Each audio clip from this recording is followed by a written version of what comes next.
Le deuxième étage, c'est ce qu'on appelle le bloc de conventionnalité. Ça va être tout ce qui sort des normes nationales. Donc si je m'explique, on a donc la Constitution et ses annexes. C'est pas très joliment dit, mais vous avez compris l'idée.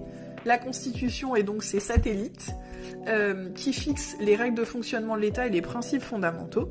Et en deuxième étage, on va avoir tout ce qui est extra-national. Donc, pour ce qui nous concerne, nous, notamment ce qui est européen et donc ce qui est international. Ça veut donc dire que tout ce qui est hors de l'État français a une valeur supérieure à la loi, puisqu'on va expliquer ça dans un instant, mais le bloc qui arrive derrière est le bloc de légalité, donc qui contient la loi. Donc le bloc de conventionnalité, qu'est-ce qu'il contient ?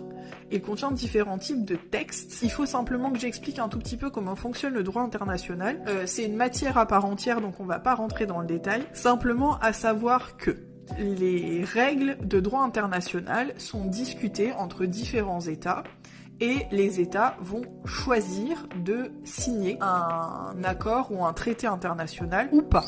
Quand il y a signature d'un traité international ou d'un accord international, suite à ça, il y a ratification ou approbation du texte qui le fait rentrer dans la législation interne en fait. C'est-à-dire qu'on a approuvé l'application du droit international dans le droit français. Du coup, ça veut dire qu'effectivement, comme on a accepté des règles qui ont été fixées à un niveau supérieur d'un point de vue géographique au niveau de l'État, on accepte que cette norme-là s'impose à nos lois, puisque l'idée c'est d'harmoniser le système juridique entre notre pays et d'autres pays étrangers. Donc, soit on est sur des accords et traités qui sont internationaux. Pourquoi il y a deux termes ?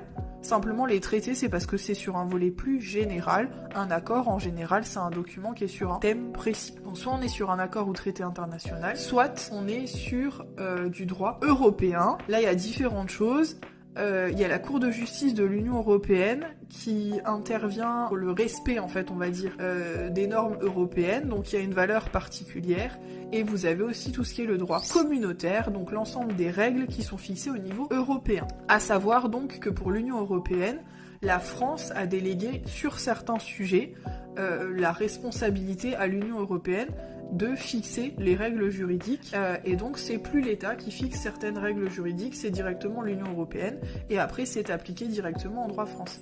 Donc ça c'est le deuxième niveau, donc les accords, les traités et tout ce qui est droit communautaire, donc droit de l'Union européenne.